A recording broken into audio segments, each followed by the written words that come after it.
La última clase, en realidad, el parcial entiendo que ya es mañana. Bueno, la verdad que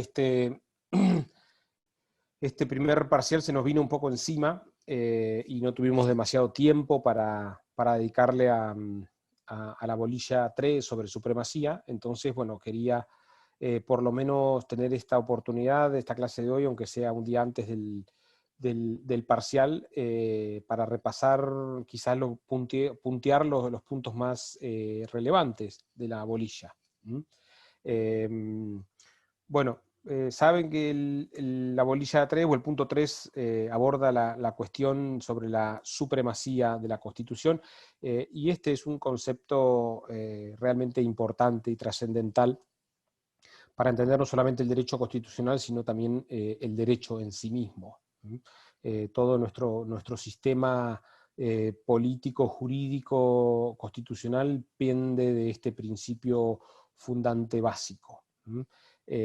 Justamente ustedes se acordarán, quizás cuando vieron Introducción al Derecho o Teoría del Derecho, la representación del sistema jurídico a través de la figura de una pirámide, ¿no? la llamada a veces la pirámide kelseniana, pero es cierto que esta figura geométrica nos ejemplifica bastante bien el modo en el cual se estructura nuestro sistema, nuestro ordenamiento jurídico.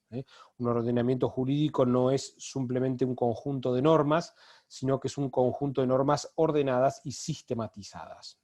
Ese sistema piramidal establecido por ese triángulo, digamos, plantea la existencia de diferentes jerarquías, a las cuales van en algún punto ordenando, como les decía, con primacía normativa, unas normas por encima de la otra. Se entiende que, y la figura geométrica también es adecuada, no solamente en cuanto ejemplifica, como les decía, un sistema jerárquico, sino también un sistema piramidal. ¿Por qué? Porque digamos, ¿no? La pirámide se va achicando hacia el momento que nos encontramos en el vértice, la punta, y esto implica que a medida que nos acercamos hacia la punta del triángulo, las normas empiezan a ser cada vez menos en cantidad, más genéricas y más principistas. Ahora bien, el sistema, digamos, piramidal y la existencia de jerarquías, digamos, se puede establecer sin la necesidad de un principio de supremacía.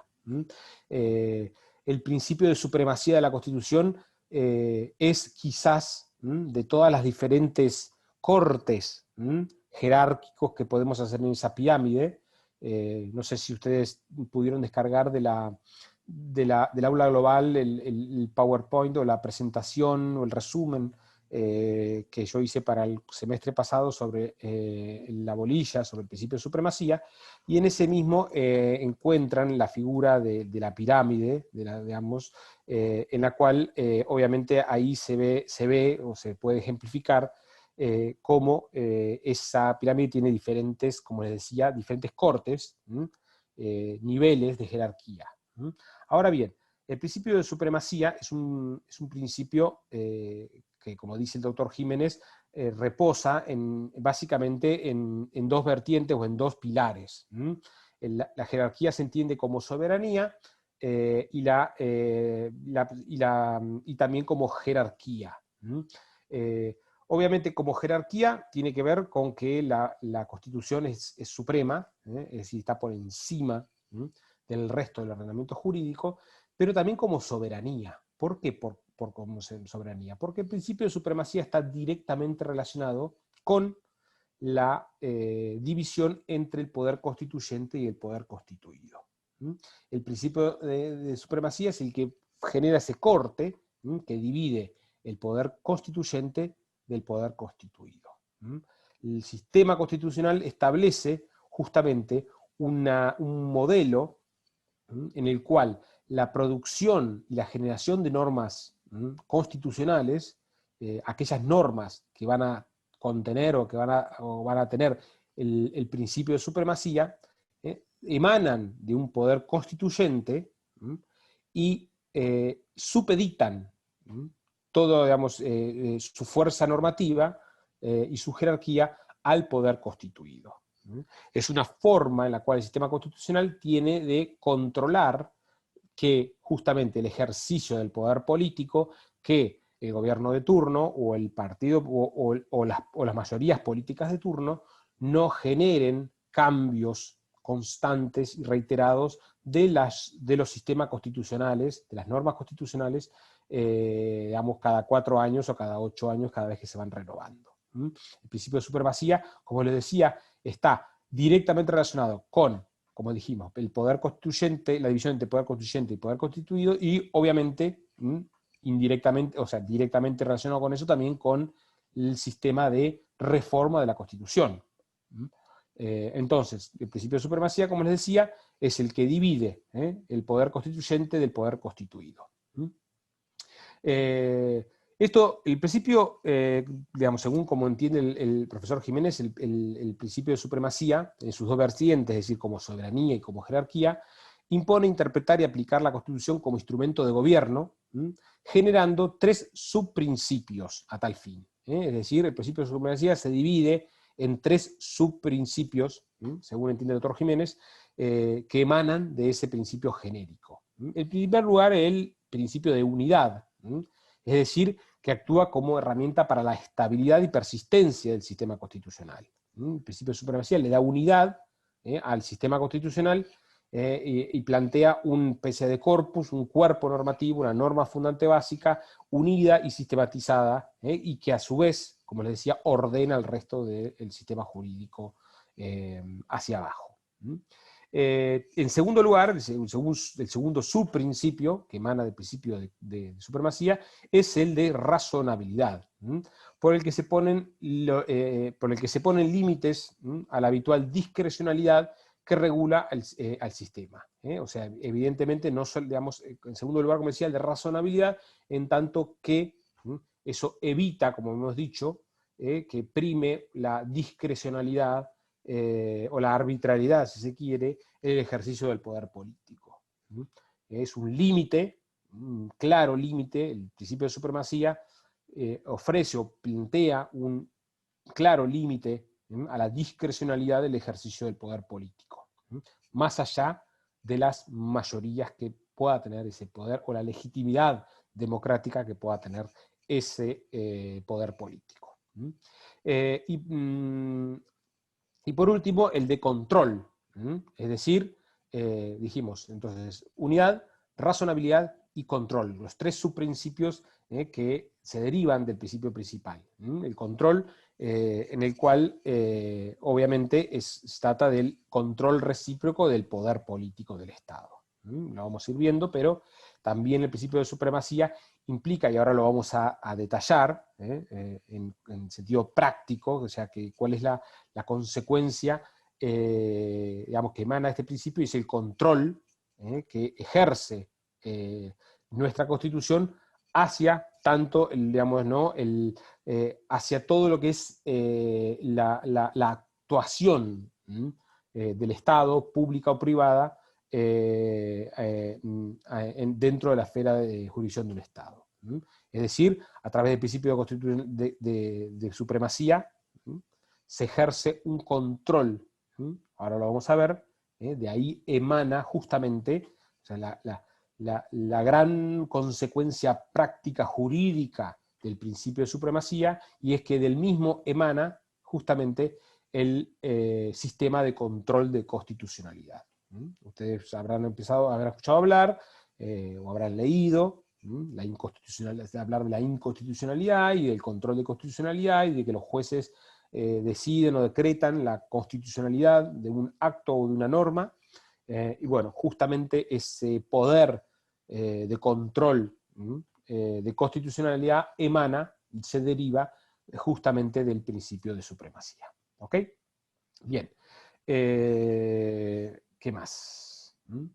Entonces, como dijimos, la supremacía tiene 2 matices, o sea, como soberanía, ya que así se legitima globalmente el sistema, rechazando su violación, y como decía, como relación jerárquica entre normas a partir del ya clásico diagrama kelseniano, en cuya cúspide se encuentra la razón de la existencia de todo el sistema. ¿Ok? ¿Cuál es la dimensión normativa de la supremacía de la Constitución? El sistema constitucional edificó con solidez el contexto de la Constitución codificada, a la que califica como una superley, y aloja en la cúspide de una teórica pirámide que determina las jerarquías normativas de la estructura que ella crea desde la acción de los representantes del pueblo constituyente. Esto es una forma, acá estoy citando al doctor Jiménez, pero en palabras más o palabras menos estoy repitiendo lo que les venía señalando. Es un sistema, establece un sistema jerárquico piramidal que en algún punto supedita o divide esta frontera entre el poder constituyente y el poder constituido. Fija, por decir una forma, el principio del imperio de la ley y supedita toda la acción política e individual, tanto pública como privada, a los principios y las normas rectoras de nuestra Constitución.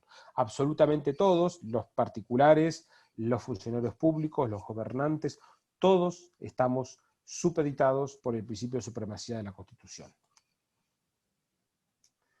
¿Cuál es la importancia del control de la supremacía de la Constitución? Es claro que la teoría de la supremacía de la constitucional se deshace en el perfil de una mera expresión incumplida de deseos. Si el sistema constitucional no garantiza con firmeza el cumplimiento de la regla principal que expone.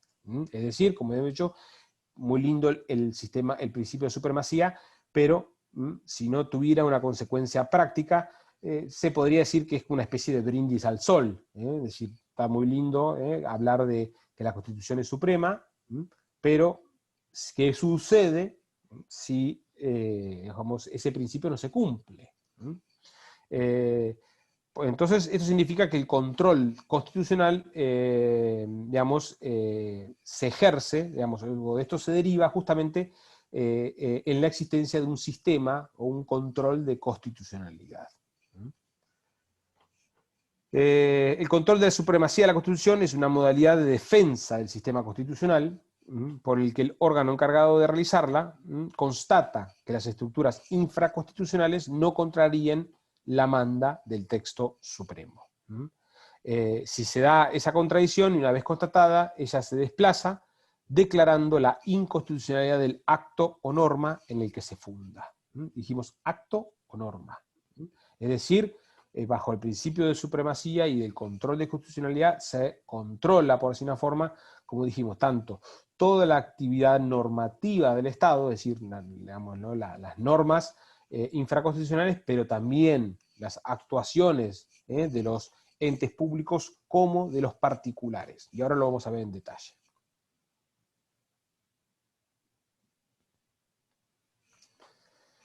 El control de constitucionalidad, el principio de supremacía no se encuentra recogido de forma expresa en nuestra Constitución, aunque sí se deriva de forma implícita en algunas de sus normas, artículo 27, 31 principalmente, pero digamos, con lo cual digamos que la vigencia del principio de supremacía se deriva de una interpretación sistemática de la Constitución y, sobre todo, por encima de todo, en los antecedentes del derecho norteamericano.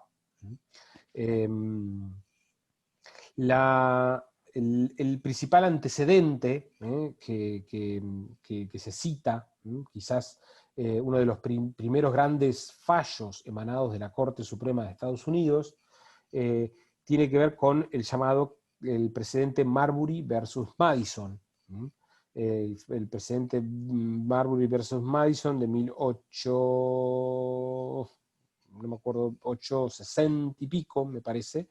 No me acuerdo bien ahora la fecha exacta, si no lo pueden googlear algunos de ustedes. El caso Marbury versus Madison es la primera vez en la cual la Corte Suprema de Estados Unidos se encuentra en la tarea de analizar y de ejercer el control de constitucionalidad.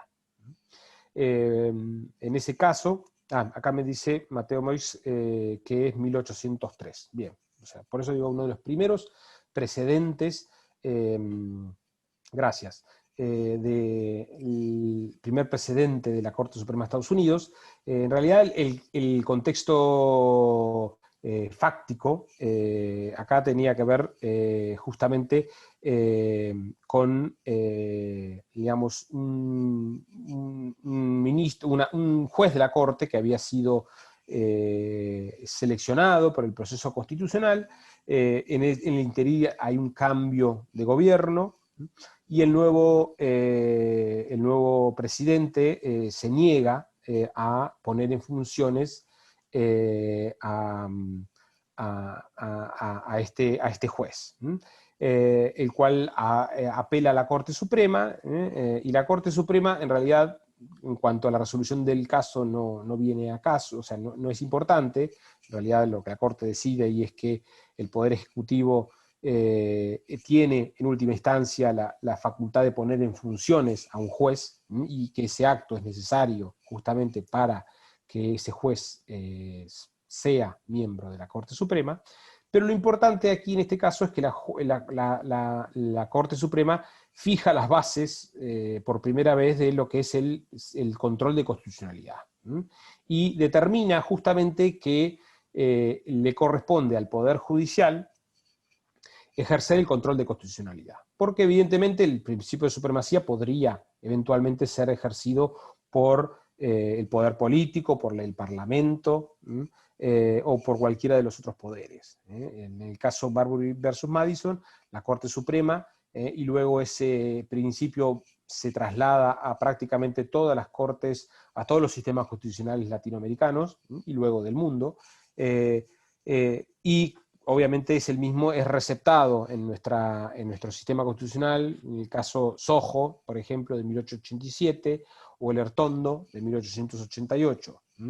Allí la Corte Suprema, nuestra Corte Suprema, dice, cito, es elemental en nuestra organización constitucional la atribución que tienen y el deber en el que se hallan los tribunales de justicia de examinar las leyes en los casos concretos que se traen a su decisión, comparándolas con el texto de la Constitución para averiguar si guardan o no conformidad con esta, y abstenerse de aplicarla si las encontraran en oposición con ella, constituyendo esta atribución moderadora uno de los fines supremos y fundamentales del Poder Judicial de la Nación, y una de las mayores garantías que se ha entendido asegurar los derechos consignados en la Constitución contra los abusos posibles e involuntarios de los poderes públicos.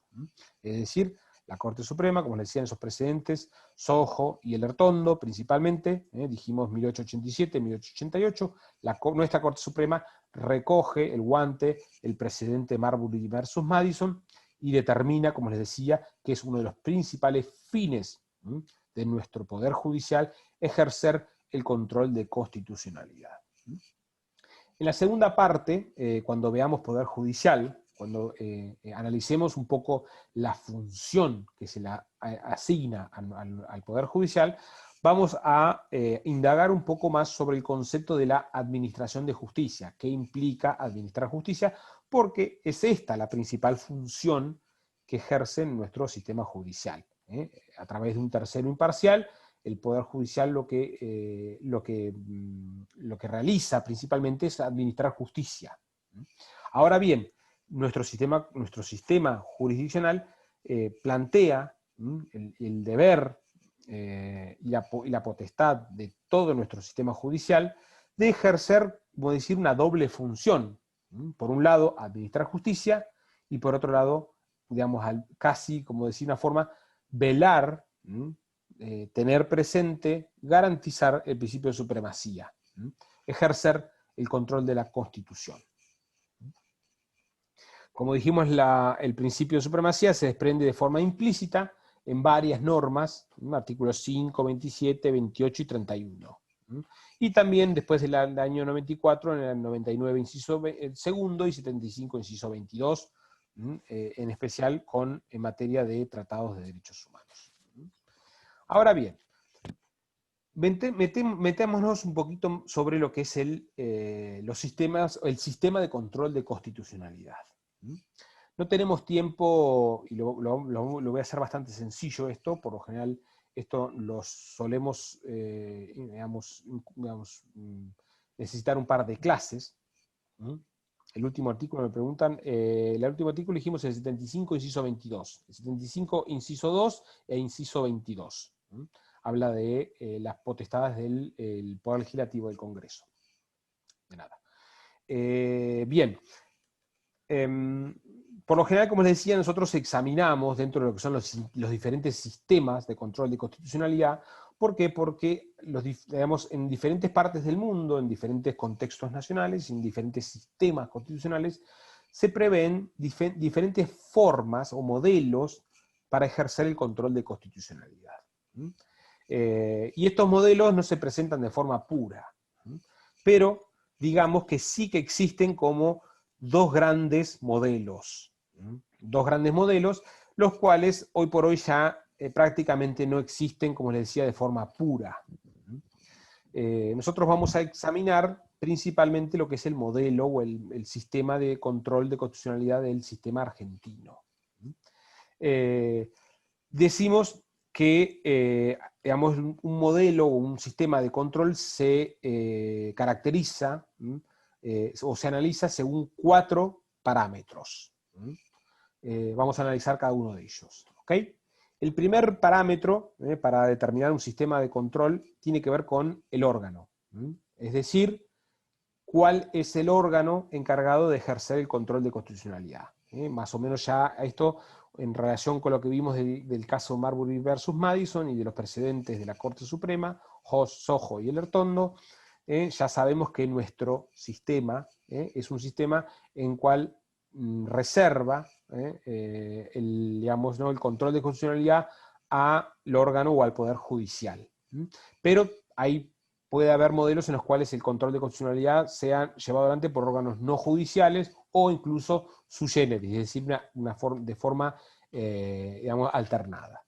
Nuestro sistema argentino es exclusivamente, de forma exclusiva, el control de constitucionalidad lo lleva adelante el Poder Judicial. Entonces, en cuanto al órgano, en nuestro sistema es el Poder Judicial el órgano encargado de ejercer o de efectuar el control de constitucionalidad. En cuanto a la modalidad de ese órgano, ya sabemos, digamos, dentro del sistema judicial tenemos una doble modalidad. El sistema puede ser concentrado o difuso. Concentrado o difuso. ¿Qué significa un sistema? Sí, a ver, si puede repetir alguien, escribir qué dijo. No, hablé de, el primer parámetro era según el órgano, y dijimos que según el órgano podía ser judicial, no judicial o sui generis. Y dijimos que nuestro sistema es el primero, es judicial. Ahora, en cuanto al segundo parámetro, tiene que ver en cuanto a la modalidad del órgano, que puede ser concentrado o difuso. ¿Ok?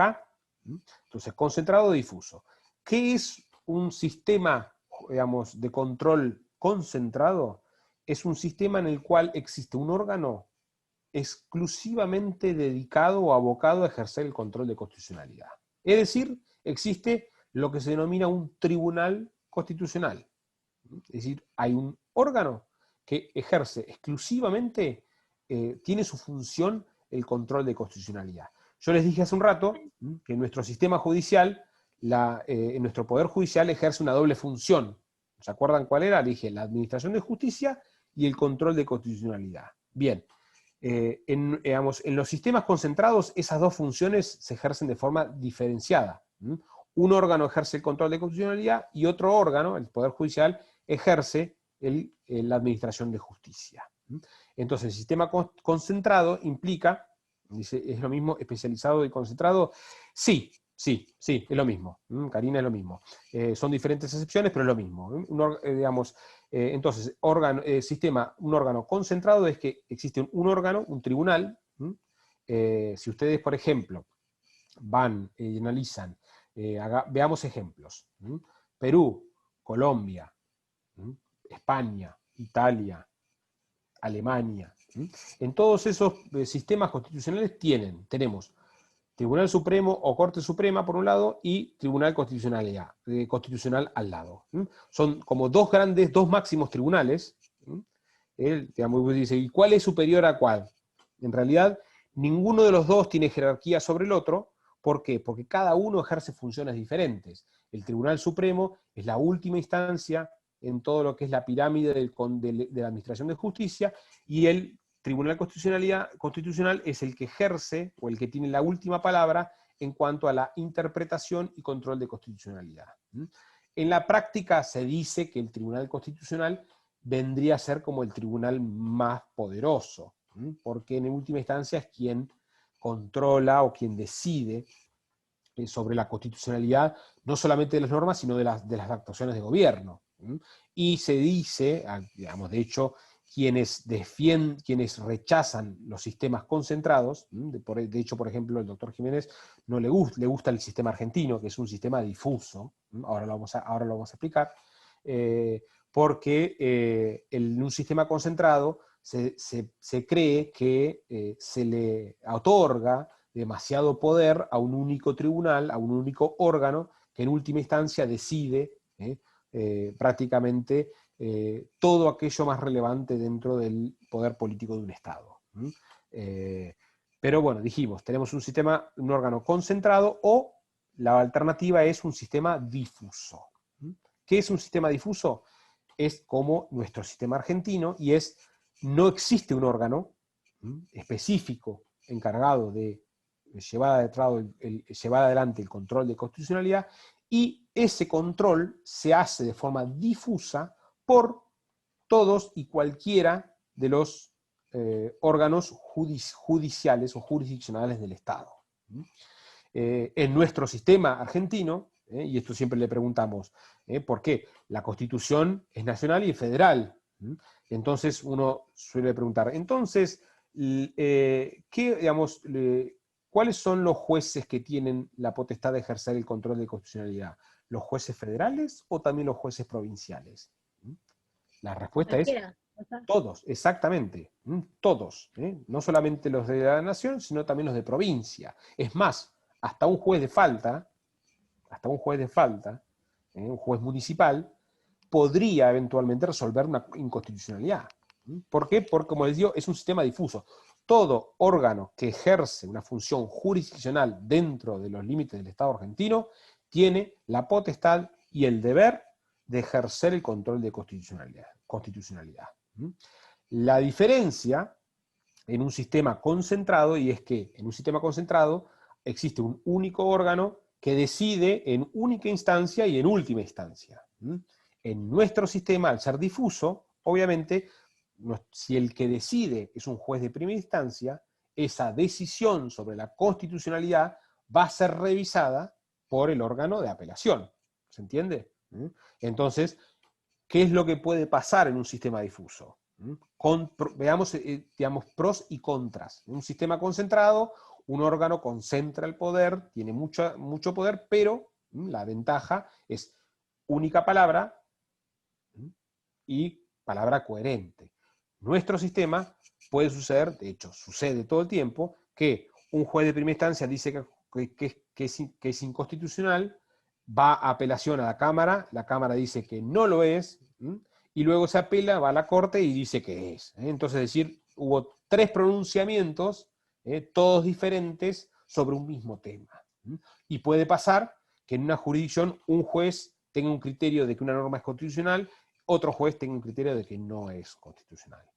Pero bueno, esto, digamos, se supone que, digamos, la Constitución es única y que deberíamos tener un criterio unificado. Bueno, esa unificación de criterios, ya lo vamos a ver en la segunda parte, cuando veamos Poder Judicial, esa unificación de criterios en nuestro sistema, en última instancia, la lleva o la efectúa nuestra Corte Suprema. ¿Qué determina? Bueno, ustedes habrán leído estos días, estamos pasando por momentos complejos desde todo punto de vista, que la Corte Suprema se abocó, a ver, por eso la norma no se deroga más que para el caso concreto. Es correcto. Paula, ahora lo voy a explicar eso. Es buena la acotación, exacto. nuestra Corte Suprema, digamos, ¿no? Aceptó el per saltum, aceptó no pasar por todas las instancias hasta llegar a la Corte, se abocó un tema para determinar sobre la constitucionalidad o no del caso. Bueno, todavía no se produjo sobre el fondo. Lo que dijo la Corte es que justamente acá se estaba analizando un tema de constitucionalidad con la supuesta remoción de los jueces nombrados de forma irregular. ¿Ok? Bien, avancemos y vamos a meternos un poco también sobre acá lo que estaban comentando. Entonces dijimos, primer parámetro era según el órgano, dijimos que podía ser judiciales, no judiciales o sui generis. En cuanto a la modalidad, que podía ser de tipo difuso o concentrado. El tercer parámetro es en cuanto a la vía procesal, que puede ser por vía directa, o de demanda de constitucionalidad, o indirecta o incidental. Entonces, directa o indirecta, vamos a simplificar, según la vía procesal puede ser vía directa o vía indirecta. Expliquemos un poquito en qué consiste cada una de estas. ¿Qué es la vía directa? Bueno, es cuando tenemos una acción procesal específica de inconstitucionalidad. Nosotros en Argentina no tenemos una acción de inconstitucionalidad, pero en un sistema concentrado, por ejemplo, en Colombia, tenemos una vía que se llama de amparo, que tiene que ver justamente frente al Tribunal de Constitucionalidad, que es una vía específica, que el único objetivo de esa vía, de esa acción procesal, es determinar o no la constitucionalidad de un acto, de una norma, o de un acto o de una norma. Entonces, como decimos, la vía procesal es una vía específica, nosotros tenemos, lo vamos a ver más en detalle en la segunda parte, cuando veamos Poder Judicial, pero ustedes quizás ya saben, algunos que hacen procuración y demás, de que existen diferentes vías procesales, diferentes acciones, si se quiere, según la materia. Puede ser, no sé, alimentos, desalojo, cobro de pesos, daños y perjuicios, denuncia penal. O sea, hay diferentes vías procesales según la materia que estemos reclamando y según el derecho que haya sido vulnerado. Nosotros no tenemos una vía específica que tenga que ver con control de constitucionalidad. ¿Por qué? Porque nuestro sistema es digamos, por vía indirecta o incidental. ¿Qué quiere decir esto? Que nosotros solamente podemos plantear, digamos, ¿no? la acción de constitucionalidad de forma incidental, de forma accesoria, en el marco de cualquier otra vía procesal de las que les acabo de mencionar. Es decir, supónganse, no sé, que vamos a poner un ejemplo. Supónganse que ustedes son propietarios de un departamento, lo tienen alquilado, y un día determinado el gobierno les congela los alquileres. Estamos hablando de un ejemplo de algo que ocurre. Obviamente que esto fue por DNU, pero de un día para otro el gobierno le decide, interfiere, digamos, ¿no? en su derecho de propiedad, en el contrato, y decide que, digamos, a partir de este momento, los contratos de alquileres, los alquileres quedan congelados, que no se pueden reclamar, que no hay desalojo, bla, bla, bla, bla, bla. Ya conocen un poco el contexto. Bien, acá habría dos opciones.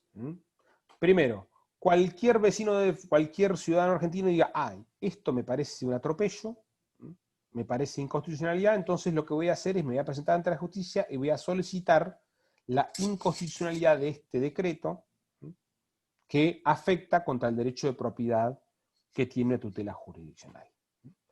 Entonces lo primero que va a decir el juez argentino es decir, y usted esto en el marco de qué me lo está reclamando. Y entonces la persona dice, no, porque a mí me parece injusta esta norma. ¿Pero usted tiene algún interés específico?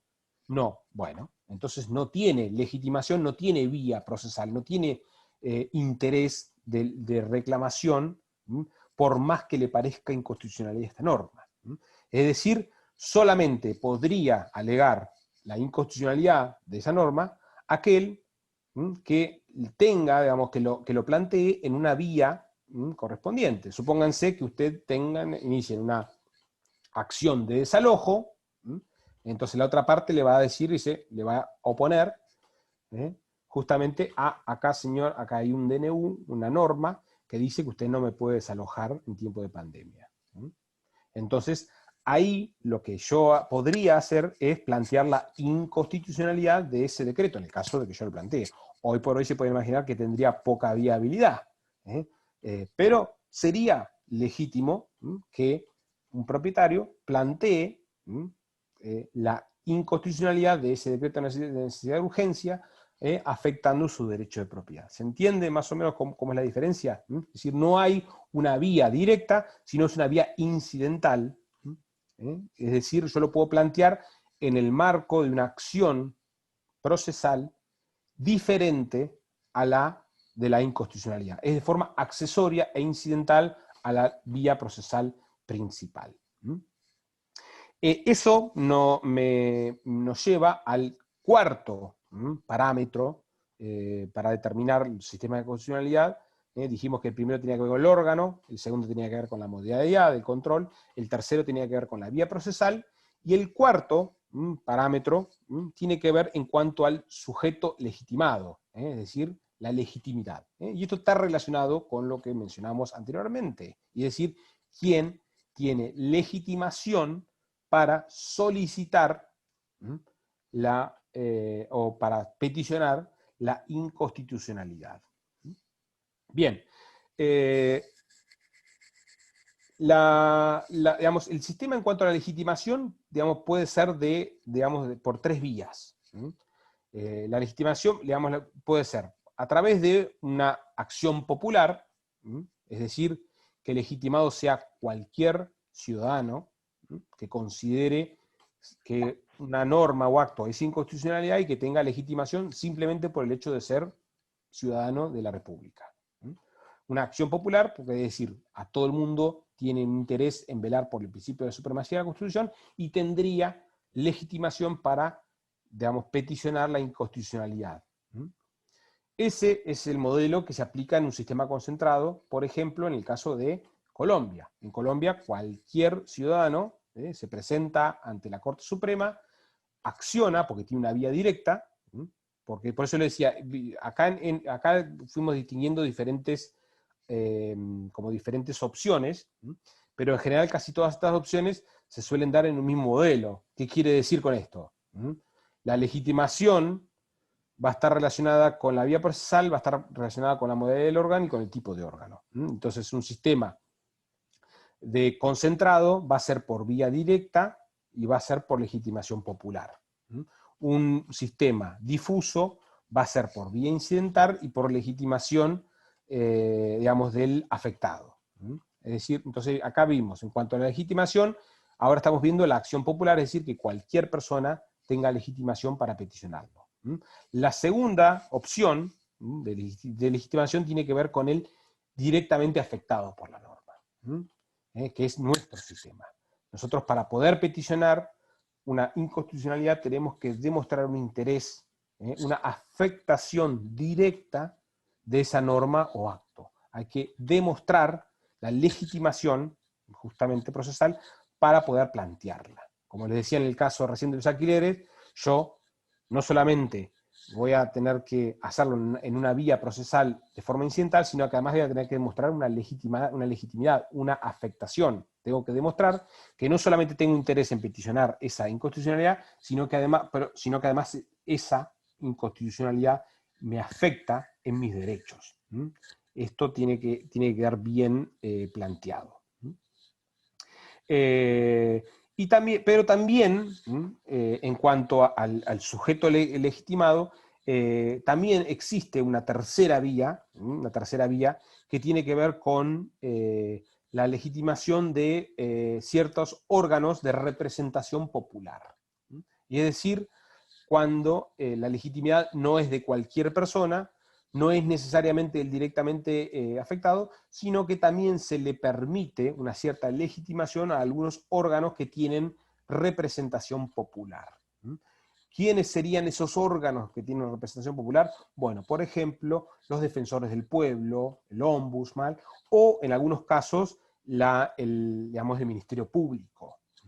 Esto, claro, ombudsman, acá dicen exactamente, el ombudsman tiene, en nuestro sistema, se le ha ido dando por vía de práctica, si bien nuestro sistema plantea un modelo de legitimación solamente para quien tenga una afectación directa, en algunos casos, esto sucedió por ejemplo en su momento, ¿se acuerdan con las tarifas de gas y demás? Justamente para evitar de que toda persona tuviera que ir a reclamar judicialmente, en algunos casos de los que se denominan intereses difusos, se ha ido dando lo que se llaman las acciones de clases, y se ha ido permitiendo de que ciertos órganos que tienen algún tipo de representación popular tengan legitimación para reclamar y para plantear la inconstitucionalidad de ciertas normas o de ciertos actos. Entonces, nuestro sistema es, digamos, un sistema en el cual la legitimidad digamos, es prácticamente, digamos, es casi exclusivamente de el directamente afectado, pero excepcionalmente con alguna posibilidad de legitimidad de órganos de representación popular. ¿Ok? Y por último, quinto, yo había dicho 4 parámetros, vamos a decir al último de los parámetros, el quinto, que tiene que ver con los efectos de esa declaración de inconstitucionalidad. Y aquí tenemos dos opciones también. Efecto erga omnes, esto es una palabra latín, erga omnes, que significa hacia todos, erga omnes, o interpartes, esto es más fácil, entre partes.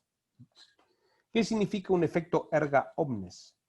Un efecto erga omnes significa que cuando el órgano declara la inconstitucionalidad de la norma, los efectos de esa norma o de ese acto cesan para todos, de forma masiva. Virtualmente, ese órgano lo que está, en algún punto, es anulando, o en realidad no es anulando, pero está privando de efecto jurídico a una norma por considerarla inconstitucional. De hecho, por ejemplo, en el sistema para un contrato, ¿no? Sí, también, sí. Sí, lo que pasa es que en el caso de un contrato, los contratos en general tienen más efecto interpartes, pero supónganse que esto sea una especie de un contrato colectivo, entonces, digamos, es más, el ejemplo es más fácil de entenderlo cuando se trata de una norma, que la norma tiene aplicación justamente de forma erga omnes. Entonces, el efecto de la inconstitucionalidad tiene justamente efectos de forma masiva y hacia adelante. De hecho, como les decía, en el sistema colombiano, que es un sistema concentrado, que es un sistema de vía directa, de legitimación de acción popular y de efecto erga omnes. Si ustedes van, por ejemplo, al derecho colombiano y examinan, por ejemplo, el Código Penal o el Código Civil, van a encontrar muchas veces algunos artículos, algunas partes del Código Civil que, digamos, lo van a ver como medio como tachadito, no sé, una frase, un párrafo o un artículo entero, lo ven tachado, así como si fuera, digamos, como si fuera rayado, y entre paréntesis dice, declarado inexequible por sentencia del Tribunal Constitucional de fecha tal y tal y tal y tal. ¿Por qué sucede esto? ¿Por qué? Porque cuando se plantea la inconstitucionalidad de una norma y el Tribunal Constitucionalidad como órgano concentrado determina la inconstitucionalidad, tiene efectos de cada es decir, tiene efectos para todo el mundo y para adelante.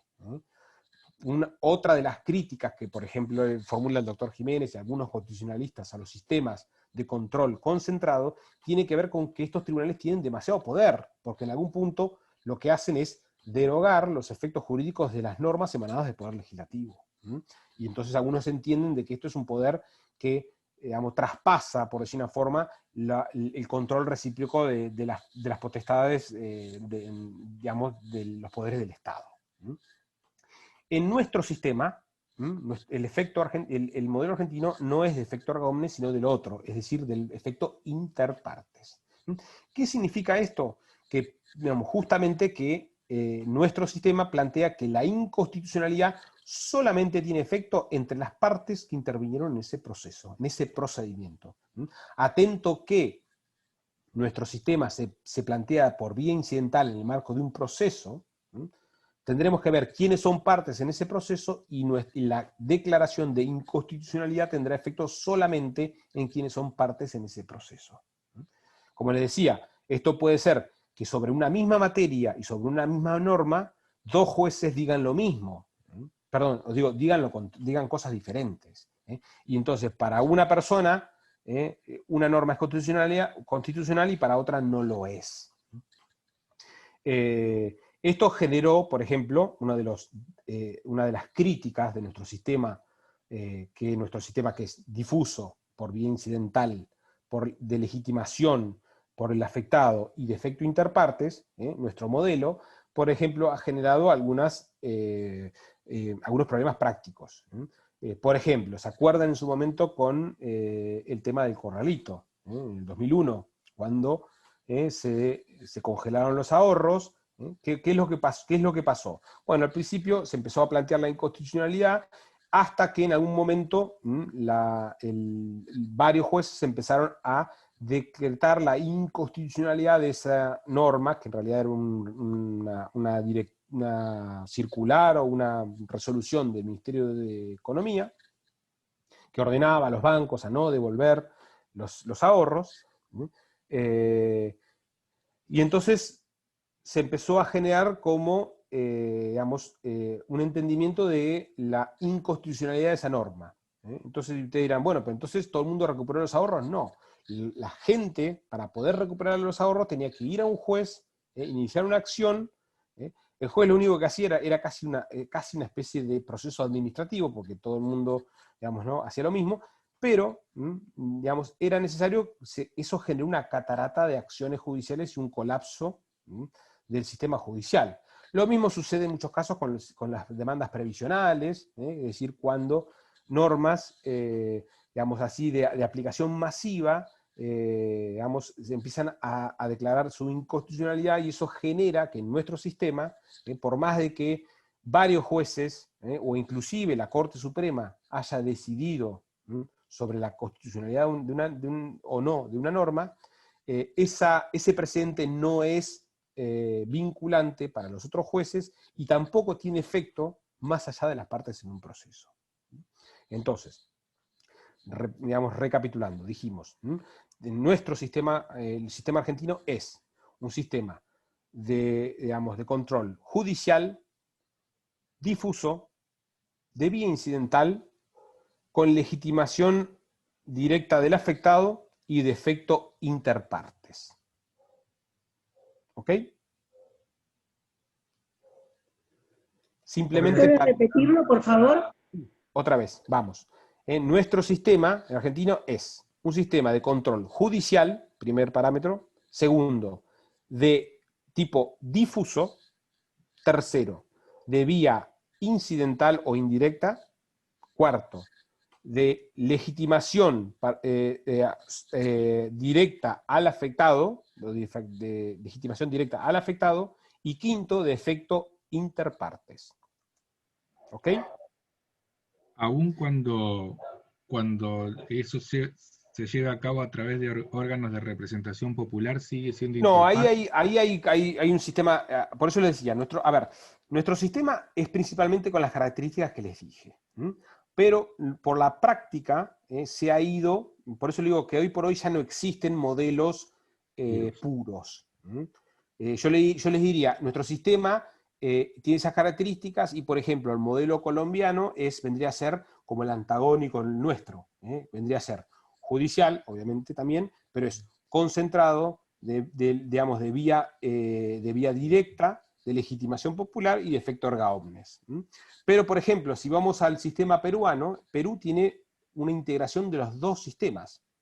Es decir, tiene un sistema concentrado y tiene un sistema difuso, los dos, y coexisten. En Perú, un juez de cualquier instancia puede declarar la inconstitucionalidad, y también hay un tribunal constitucional, un sistema concentrado. Entonces, ¿qué quiero decir con esto? No hay modelos puros. Nuestro sistema que viene emanado del modelo norteamericano, es uno de los modelos más puros dentro de estos modelos difusos, pero la práctica jurisprudencial ha ido, digamos, matizando digamos, nuestro sistema. Por ejemplo, la Corte Suprema, por vía jurisprudencial, en principio, dijimos que la legitimación para plantear la inconstitucionalidad es del directamente afectado, es decir, las partes. Sin embargo, ya a través de vía jurisprudencial, nuestra Corte Suprema ha dicho que no solamente las partes están legitimadas para plantear la inconstitucionalidad, sino también los jueces. Es decir, hoy por hoy se plantea lo que se llama la declaración de inconstitucionalidad de oficio. ¿Qué significa de oficio? Cuando lo resuelve el órgano jurisdiccional sin que se lo plantee ninguna de las partes. Puede suceder que ninguna de las partes plantee la inconstitucionalidad, pero que el juez lo decida. Y esto no implica una violación del principio de iuri novi curia, es decir, saben que en un proceso el juez está vinculado por la acción de las partes. Todo aquello que las partes no peticionan, el juez no puede pronunciarse. Ahora, como el control de la Constitución es tan importante, nuestra Corte ha desarrollado, por vía jurisprudencial, ha matizado y ha dicho que nuestros jueces no solamente, digamos, tienen el deber, además de ejercer el control de constitucionalidad. Entonces, como dijimos, la legitimación ya hoy por hoy es un poco más amplia, no es solamente del directamente afectado, sino también se plantea la legitimación de oficio, es decir, la declaración de inconstitucionalidad por parte del órgano judicial. O lo puede hacer también el Ministerio Público, lo puede peticionar el Ministerio Público, en el caso que decía, pero pasa que el Ministerio Público en algún punto es parte en un proceso. Como les decía, si bien nuestro sistema judicial plantea en un efecto interpartes, principalmente interpartes, hay excepciones a este principio, dijimos, en aquellas acciones de clase que se denomina, o acciones colectivas, es decir, aquellas acciones de inconstitucionalidad que afectan derechos colectivos, sobre todo, por ejemplo, en materia de derechos del consumidor, como dijimos. Esto se aplica mucho, como les decía, en el caso de servicios, tarifas, y en algunas cosas también, en algunos puntos, en materia previsional, con la presencia, como decía, del ombudsman de las personas mayores o de los derechos previsionales. Es decir, derechos que se aplican de forma igualitaria a un gran número de la población, y entonces, justamente para no abarrotar los sistemas jurisdiccionales de planteos de acciones o de amparos, lo que ha desarrollado nuestro sistema judicial es ciertas acciones colectivas que en última instancia tienen efecto erga omnes. Se acordarán hace un tiempo, hoy por hoy esto está congelado, pero en otros momentos en los cuales ha habido muchas movidas con las subidas de las tarifas de gas y demás, algunos se acordarán de cuando venían las facturas, en el caso de Mar del Plata, que nos repartían la factura y decía alcanzada por el fallo, no sé cuánto que decía, es decir, aunque no lo hubiéramos planteado, nosotros, como consubirados, quedábamos amparados por una acción colectiva que había planteado el defensor del pueblo en nombre de todos nosotros. Pero esos son en casos excepcionales. Como regla, nuestro sistema de control de constitucionalidad tiene efecto interpartes. ¿Ok? Una última cosa, y con esto cerramos, simplemente plantear, ustedes vieron, seguramente cuando vieron la bolilla, creo que 5, si no me equivoco, la relación entre tratados internacionales, habrán visto aquí, leamos lo que son la jerarquía constitucional de los tratados de derechos humanos. ¿Lo vieron eso? 75 y 122, ¿sí? Bueno. Esos tratados de derechos humanos, como ya vieron, tienen jerarquía constitucional. Esto implica que las normas, los derechos amparados por esos tratados, tienen jerarquía constitucional. Por ende, el catálogo de derechos digamos, que nuestra Constitución tutela, se ha visto expandido, se ha visto ampliado a los derechos recogidos por tratados de derechos humanos con jerarquía constitucional. ¿Qué quiere decir con esto? Y es, esos tratados, los del 75 y 122, quedan amparados por el principio de supremacía y por el control de constitucionalidad. ¿Se entiende? Es decir, el único matiz que les menciono, y es que cuando lo que se analiza es la compatibilidad con una norma incluida en la Constitución, se habla de control de constitucionalidad. Cuando lo que se analiza es la compatibilidad con una norma incluida en un tratado de derechos humanos, lo que se plantea, lo que se dice es, se hace un control de convencionalidad. Por eso habrán escuchado a veces hablar de control de constitucionalidad y de convencionalidad. Digamos, ¿qué significa? O sea, ¿qué diferencia hay entre una y otra? O sea, los dos dependen del principio de supremacía. La diferencia es que si la norma que estoy citando, que fue violada, está incluida en la Constitución, estamos hablando de constitucionalidad. Si la norma que estoy alegando que fue violada está en un tratado de derechos humanos, estamos hablando de control de convencionalidad. Pero es lo mismo. Se plantea que los jueces tienen que llevar adelante control de constitucionalidad y de convencionalidad. Pero lo que sí tengan que tener en cuenta, y es, ojo, hoy por hoy, después de la reforma 94, el catálogo de derechos que tenemos amparados es mucho más amplio porque incluye todos los derechos reconocidos por los tratados de derechos humanos que tienen jerarquía constitucional. ¿Ok? Esto Bueno, no está expresado en ningún artículo de la Constitución, todo lo ¿qué que es cosa? el control del sistema.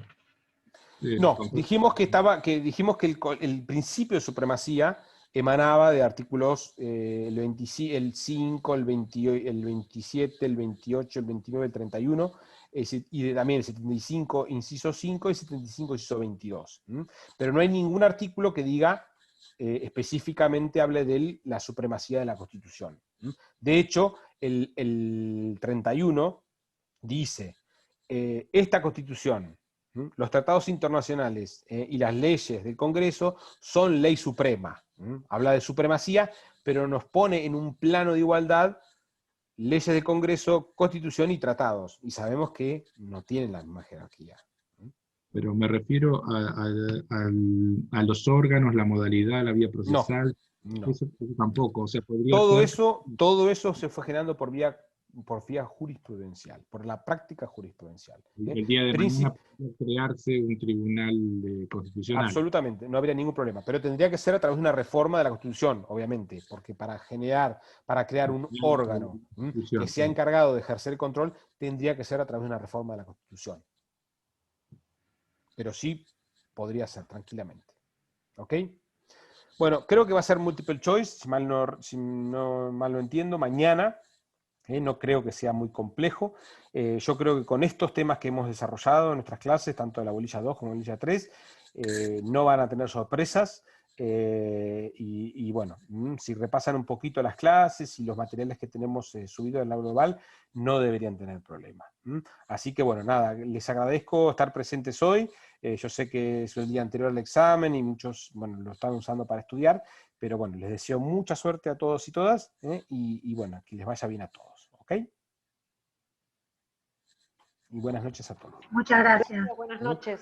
Chao, gente. Adiós. Muy buena suerte mañana, ¿eh? Adiós.